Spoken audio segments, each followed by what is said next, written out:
बाघ ने किया बंदर पर हमला। एक घना और सुंदर जंगल था। जंगल के सारे जानवर मिलजुल कर रहा करते थे। उसी जंगल में चिंटू नाम का एक बंदर रहता था, जो बड़ा ही नटखट और शरारती था। ऐसा कोई दिन नहीं था जब चिंटू कोई शरारत किए बगैर रह जाए। अरे ये क्या, आज सुबह से मैंने एक भी शरारत नहीं की। ऐसे कैसे हो सकता है? अगर मैंने किसी को तंग नहीं किया तो मेरा तो खाना ही हजम नहीं होगा। चलो चिंटू, कुछ सोचो। वो ये सोच रहा था कि तभी उसकी नजर पेड़ के नीचे आराम कर रहे हिरन पर पड़ी। आहा, देखो कैसे आराम कर रहा है, अभी बताता हूँ इसे। ये कहकर चिंटू पेड़ के एक बड़े सी बेल को तोड़कर हिरन के पास डाल देता है और जोर जोर से चिल्लाने लगता है, अरे बाप रे, सांप सांप सांप! अरे सांप ने हिरन को डस लिया।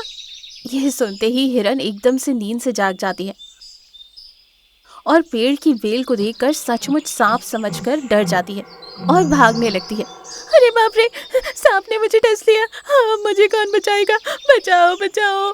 हिरन को यूं भागता देख चिंटू जोर जोर से हंसने लगता है। चलो अब जाकर चैन आया। यूं चिंटू आए दिन किसी न किसी को तंग करता रहता था। चिंटू की एक दोस्त थी हाथी। एक दिन चिंटू जंगल में घूम रहा था कि तभी उसकी नजर हाथी पर पड़ती है, जो बहुत परेशान लग रही थी। चिंटू उसके पास गया और पूछा, अरे दोस्त, क्या बात है? बहुत परेशान लग रही हो। अरे चिंटू, क्या बताओ, मुझे कुछ ज़रूरी काम से पास के जंगल जाना है और इधर खेत की रखवाली करने के लिए कोई नहीं है। चिंटू के रहते तुम्हें परेशान होने की ज़रूरत नहीं। मैं तुम्हारे खेत की रखवाली करूँगा, तुम आराम से जाओ। क्या सच में? तुम्हारा बहुत बहुत शुक्रिया चिंटू।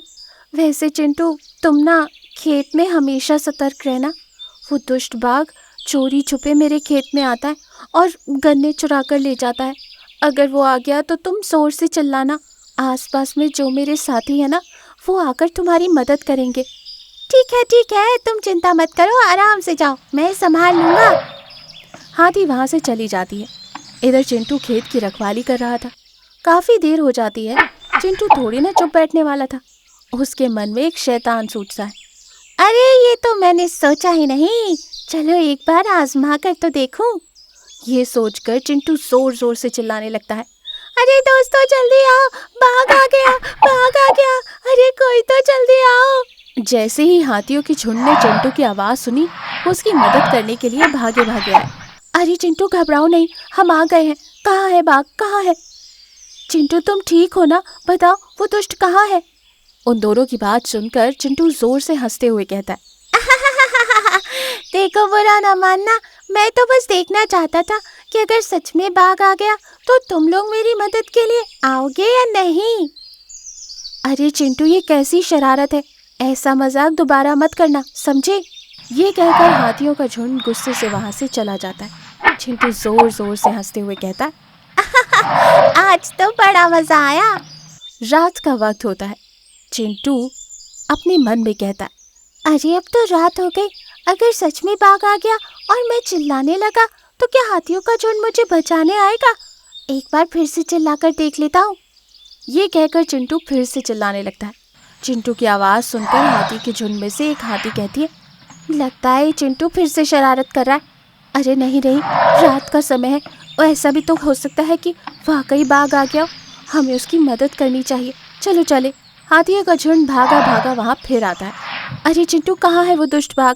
आज तो हम उसे सबक सिखा कर ही रहेंगे। हाँ, आज उस बाघ को छोड़ेंगे नहीं। अरे कौन सा बाघ, कैसा बाघ? मैं तो बस देखना चाहता था कि कहीं तुम लोग सो तो नहीं गए। अरे चिंटू, शैतानी की भी हद होती है। तुम अपनी हरकतों से बाज नहीं आने वाले। अब की बार अगर सच में बाघ आया भी ना, तो भी तुम चिल्लाते रहना, हम तुम्हारी मदद के लिए नहीं आएंगे। अरे दोस्तों, क्यों इतना गुस्सा करते हो? थोड़ा चिल करो ना।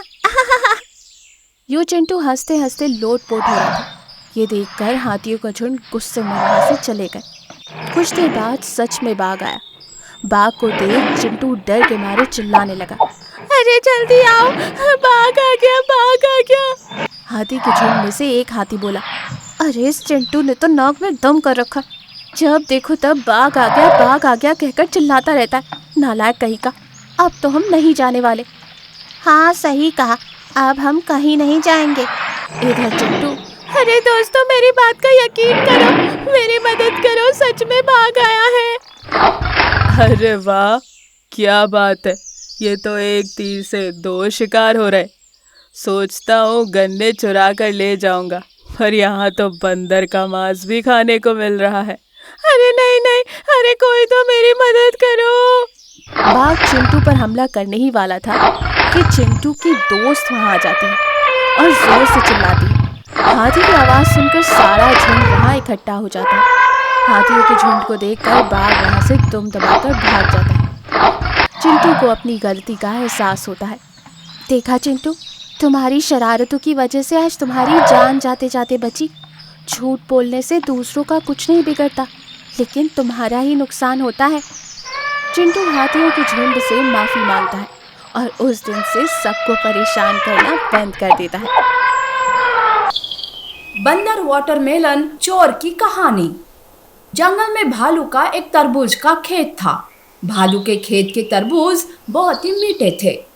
जंगल में रहने वाला बंदर रोज तरबूज की चोरी करता और खा जाता था, पर अब भालू को शक हो रहा था। ये तरबूज कम कैसे हो रहे हैं? लगता है कोई तरबूजों की चोरी कर रहा है। आज ही पहरेदार बिठा देता हूँ। भालू सूअर को खेत की पहरेदारी में लगा देता है। बंदर रोज की तरह रात होते ही खेत में तरबूज चोरी करने आता है, पर सूअर को देखकर रुक जाता है। अगर सूअर ने मुझे देख लिया तो मेरी चोरी पकड़ी जाएगी। कुछ प्लान करना होगा। बंदर के दिमाग में एक प्लान आता है। वो चुपके से खेत के बाजू में एक बड़ा सा पत्थर रखता है और उसे कपड़े से ढक देता है। बस एक बार सूअर इस तरफ आ जाए, फिर देखता हूँ कि ये मुझे कैसे तरबूज की चोरी करने से रोकता है। उसी वक्त सूअर पहरेदारी पर निकल पड़ता है। बंदर के पास एक टॉर्च था। बंदर उस टॉर्च को पत्थर पर मारता है, जिससे वो चमकने लगता है। सूअर उस चमकीले पत्थर को चोर समझ लेता है। अच्छा, तो ये चोर यहाँ छुप के बैठा है। वाह, पहले दिन ही मैंने चोर को पकड़ा। इसका मतलब मालिक मेरी तारीफ करेंगे और मुझे इनाम भी देंगे। सूअर ना ही उस पत्थर के पास जाता है और ना ही उस कपड़े को हटाता है। बेवकूफ सूअर चुपके से उस पत्थर पर जाल बिछा देता है। ओए चोर, सुबह होते ही तुझे मालिक के हवाले करूंगा, फिर खाना उनके हाथ के डंडे। अब मैं आराम से सो जाता हूँ। ये सब सुनकर तो बंदर की हंसी नहीं रुक रही थी। सच में ये सूअर कितना बेवकूफ है। गधा कहीं का, एक बार देख तो लेता कि कपड़े के अंदर कौन है। पर मुझे क्या, इससे मेरा काम तो हो गया ना। सूअर सोने जाता है। इस बार बंदर बोरी भरकर तरबूज चुरा कर वहां से भाग जाता है। दूसरे दिन भालू जब खेत में आता है तो मालिक, मैंने चोर को पकड़ लिया है। वो जाल में फंस गया है, चलिए मेरे साथ। सूअर भालू को उस पत्थर तक ले जाता है। अरे सूअर, पर ये ऐसा क्यों है? कोई हलचल क्यों नहीं कर रहा? लगता है सो गया। एक लकड़ी मिल जाएगी ना तो उड़ जाएगा। तब भालू एक लकड़ी उठाकर जोर से उस पत्थर को मारता है, पर पत्थर के कारण लकड़ी के दो टुकड़े हो जाते हैं। भालू जाल को निकालकर कपड़े को हटा देता है। वहां पत्थर को देखकर भालू को बहुत गुस्सा आता है। अरे सूअर के बच्चे, ये क्या है? ये पत्थर चोर है क्या? एक बार अच्छे से नहीं देख सकता था तू? चोर ने तुझे अच्छा बेवकूफ बनाया और मेरा नुकसान भी करके चला गया। सूअर को बहुत डांट मिल जाती है। तब भालू खुद जंगल में चोर को ढूंढने निकलता है। भालू को बंदर के घर के बाहर तरबूज के छिलके दिखाई देते हैं। बंदर, ओ बंदर, जरा बाहर तो आओ। बंदर बाहर आता है। बंदर भालू को देखकर मन में डर जाता है। अरे, कहीं इस भालू को मेरे बारे में पता तो नहीं चला? अरे नहीं चला होगा। मुझे भी कुछ पता नहीं, ऐसा ही नाटक करता हूँ। ऐसा सोचकर बंदर भालू से कहता है, क्या हुआ भालू, मुझसे क्या काम है? अरे तुमने किसी को तरबूज खाते हुए देखा क्या? हाँ, अभी एक जानवर यहाँ नजर आया था। वो अजीब सा जानवर था। मैं तो उसे देखकर डर गया, पर आखिर हुआ क्या, ये तो बताओ। अरे उसने मेरे तरबूज चुराए हैं।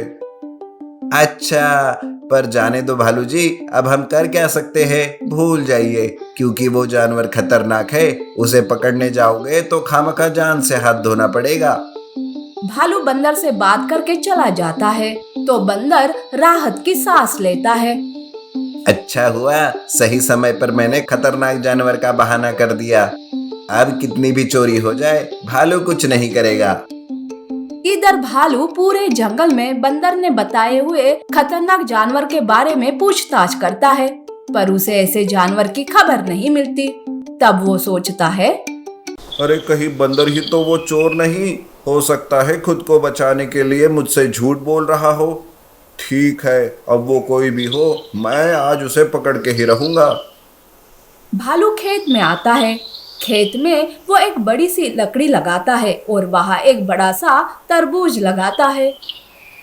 अब इस बड़े तरबूज को चुराने वो चोर जरूर आएगा। और वैसे ही होता है। बंदर वहाँ चोरी करने आता है और बड़े तरबूज को देखकर ललचा जाता है। बंदर बड़े तरबूज को तोड़ने जाता है, पर ये क्या, वो तरबूज टूटता ही नहीं और बंदर के हाथ भी तरबूज से चिपक जाते हैं। अरे ये क्या हुआ? मेरे हाथ तरबूज से छूट क्यों नहीं रहे? हे भगवान, अब क्या करूं? तभी वहाँ भालू आता है। बंदर, तुमने मुझे अच्छा बेवकूफ बनाया था, पर मैं भी कुछ कम नहीं हूँ। अरे ये मेरा ही प्लान है तुम्हें फंसाने का। अब तुम ऐसे ही नहीं मुक्त होगे। तब भालू बंदर को लकड़ी से पीटता है। अरे अरे भालू जी, मुझे माफ करो। अरे बाप रे, बहुत जोर से लग रहा है। आज के बाद मैं तुम्हारे तरबूजों की तरफ देखूंगा भी नहीं। देखना भी नहीं, और गलती से चोरी करने का मन किया तो पिटाई याद करना मेरी। भालू बंदर को अच्छा सबक सिखाता है।